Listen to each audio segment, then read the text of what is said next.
Connor, welcome. It's good to see you. Will you go ahead and introduce yourself and tell us a little bit about what you're up to right now? Absolutely.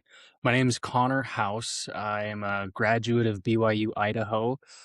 For the last 6 years now, have lived in Utah, worked in and out of Utah politics, and now I work for a congressman in Utah's third congressional district. I work in his Provo office.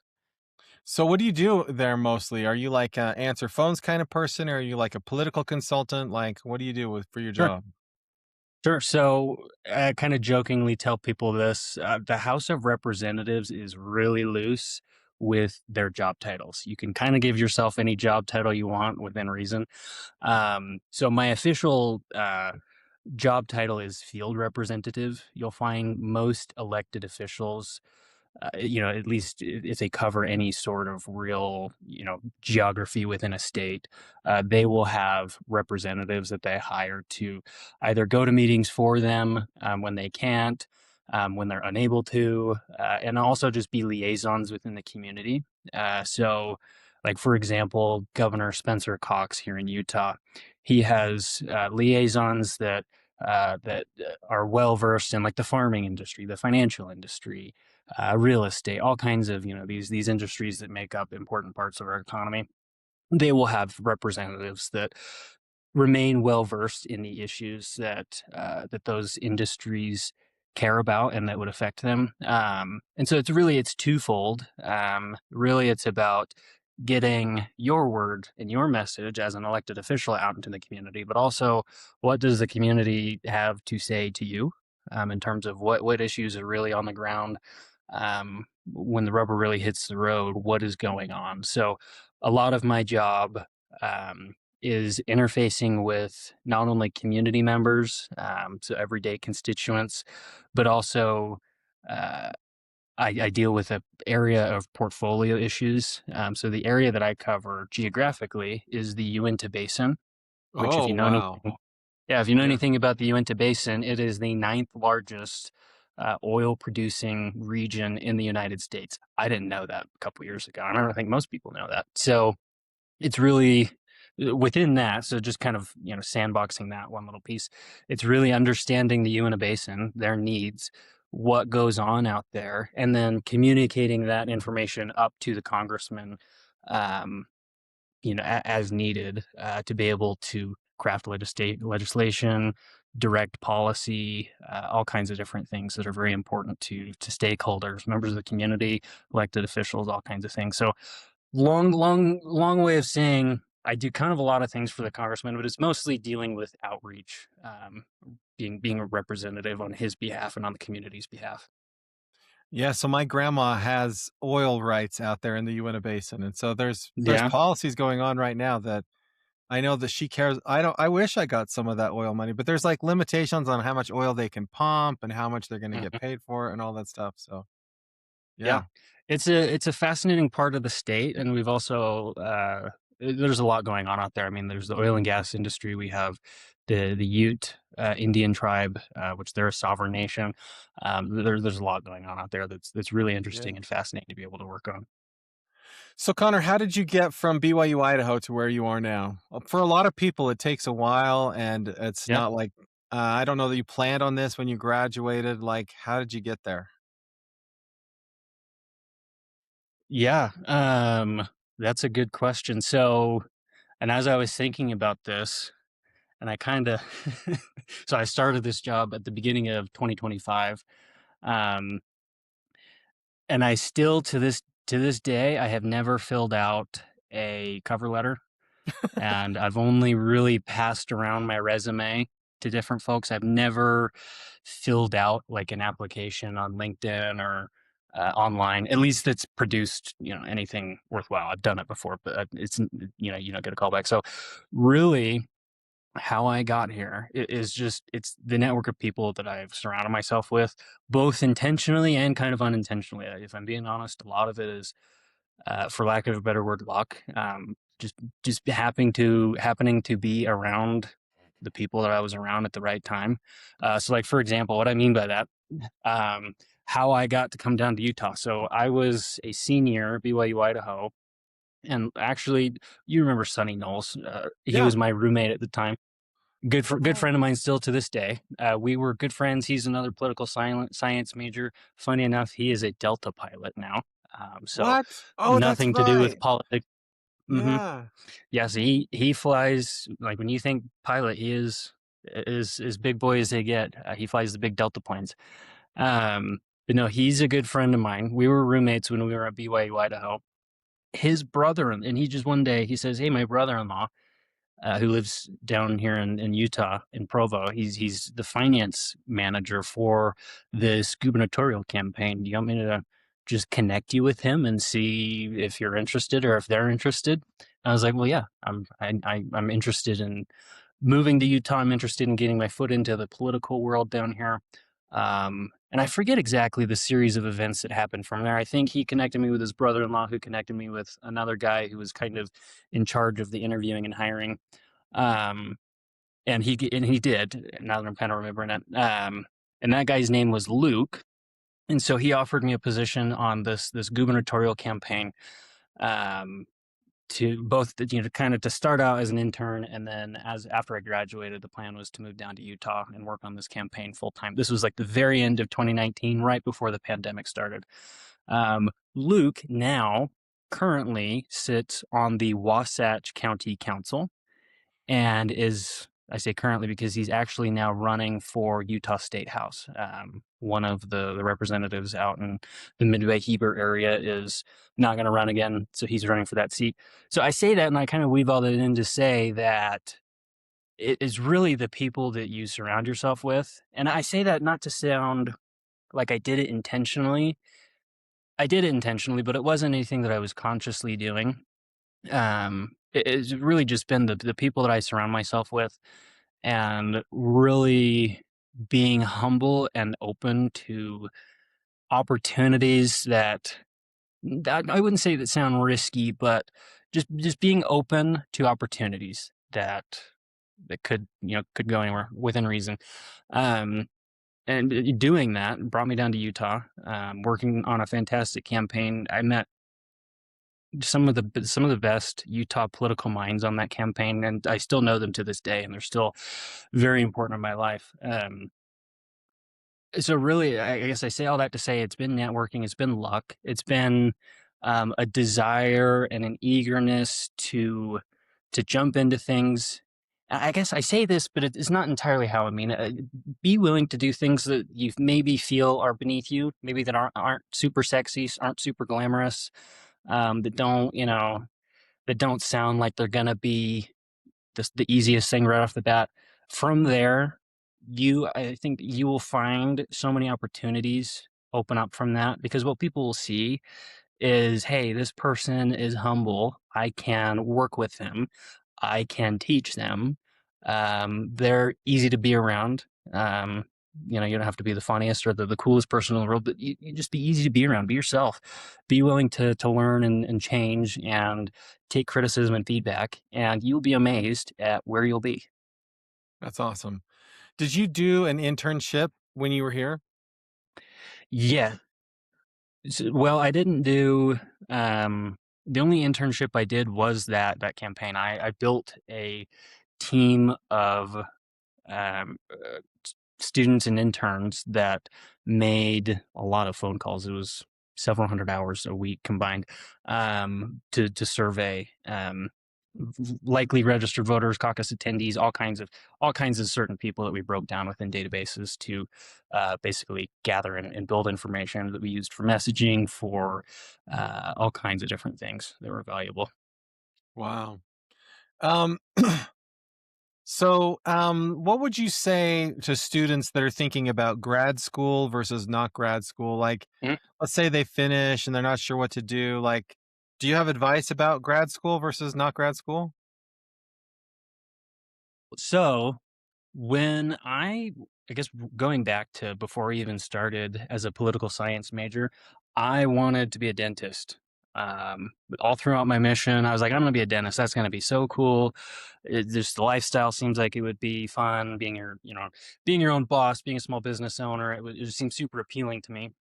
and then I took Chem 105 and Bio 180, and they just absolutely destroyed me. And I was like, this is not me. This is not my skill set. Math and science are not my thing.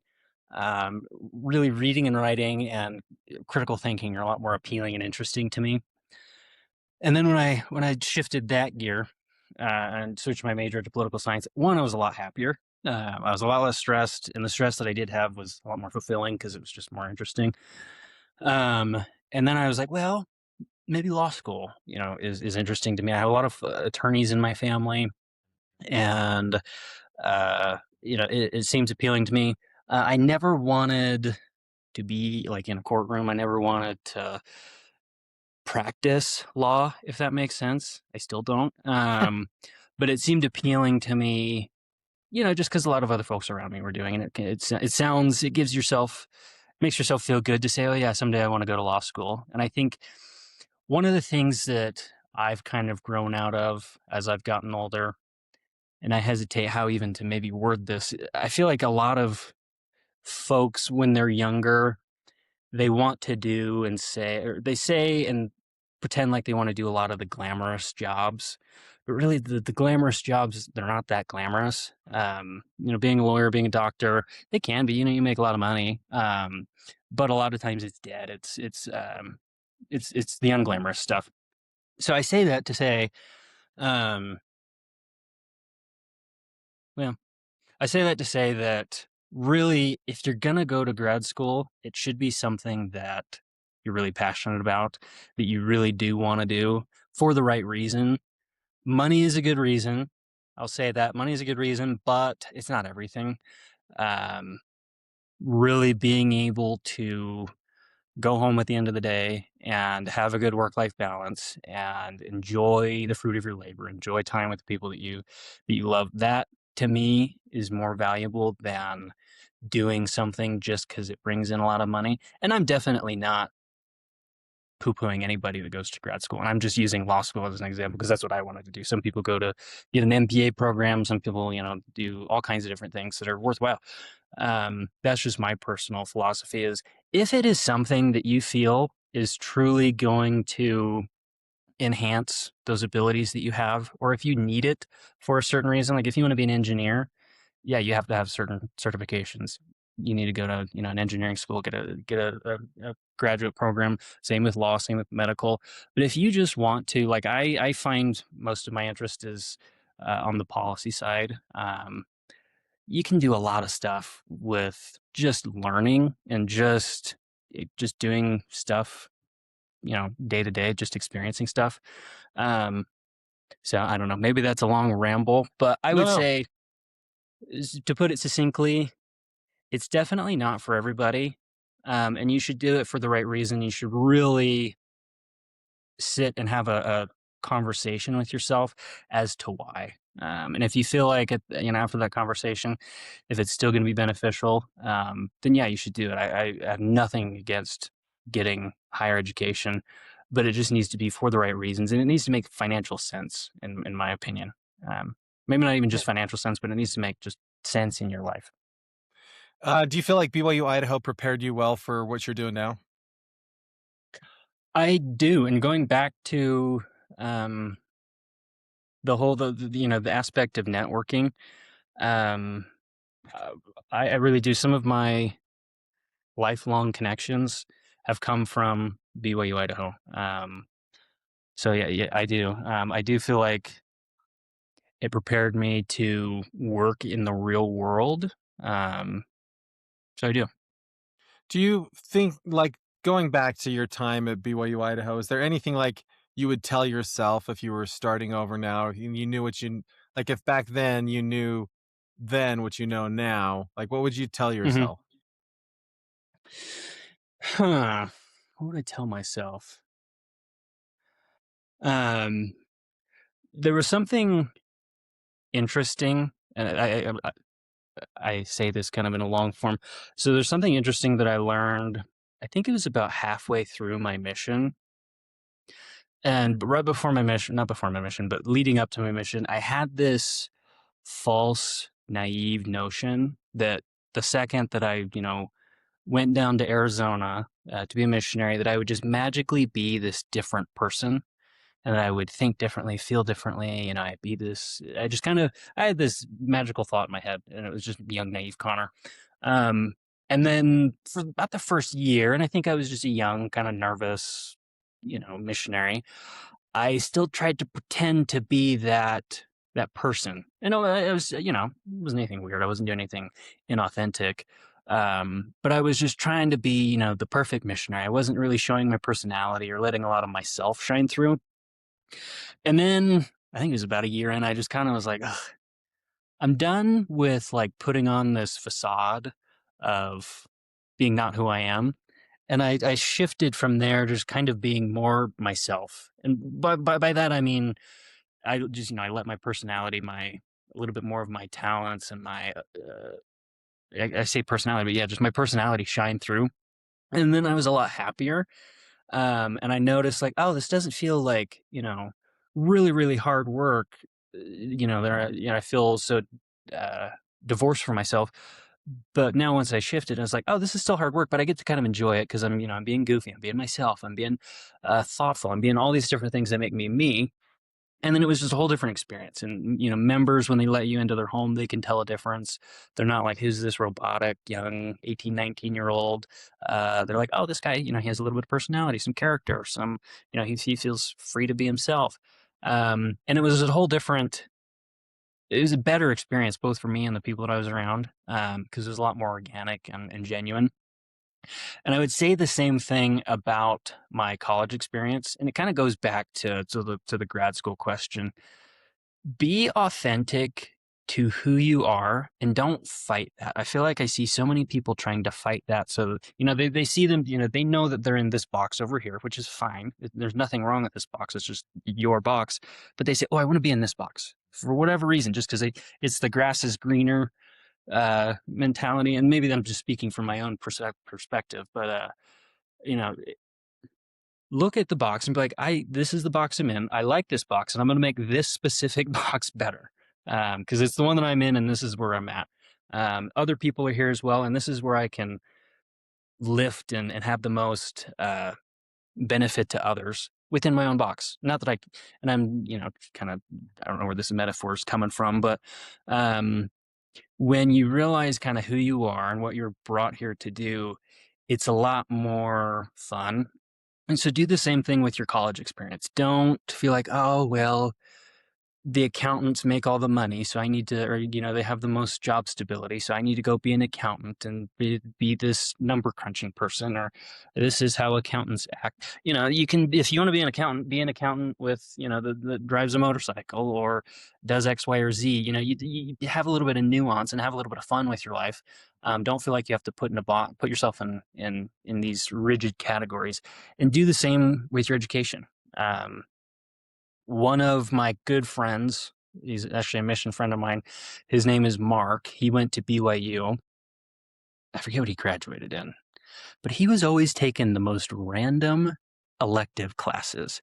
He was a finance major, and he was taking this landscaping class from BYU one semester. I was like, what are you doing? Like, he's like, well, I'm here to get an education. I want to learn about landscaping. And I was like, oh, good answer. you know? And that's always kind of stuck with me. He's like, I'm here to get an education. So, you know, be there to get an education, be there to learn, be there to be yourself, and don't fight it. That's awesome.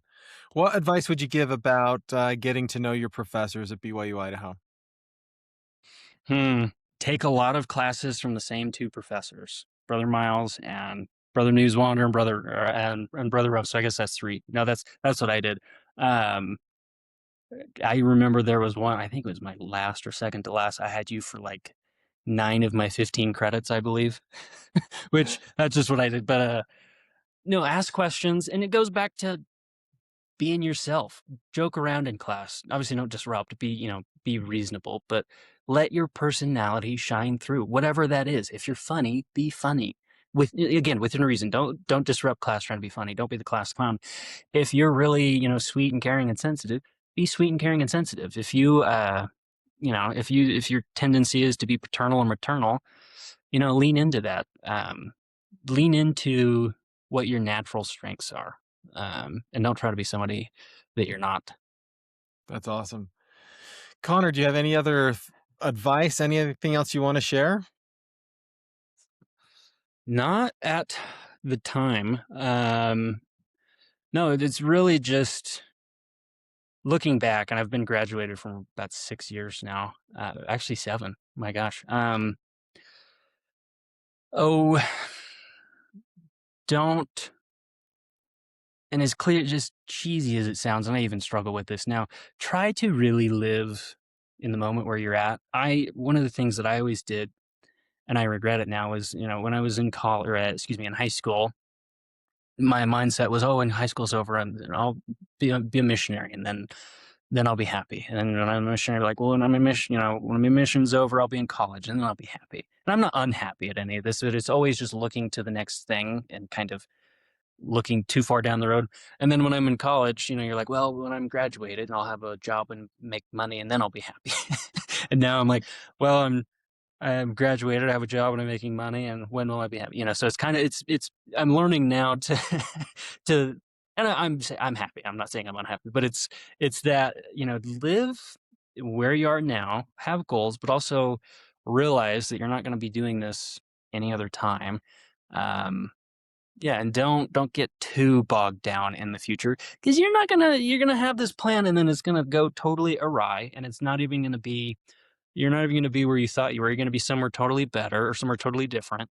And that was my case. I thought I was going to be some lawyer, doing who knows what. I didn't have this particular interest in the law. And, now I work for the House of Representatives, and I know more about oil and gas, and other things than I ever thought I would. And I'm super happy. I mean, I couldn't be more, content with what I'm doing and fulfilled with what I'm doing. Um, yeah, and that's not to say that I still don't have goals, and I'm, still not working towards things, but it comes down to that fulfillment, and I think, you know, I have it.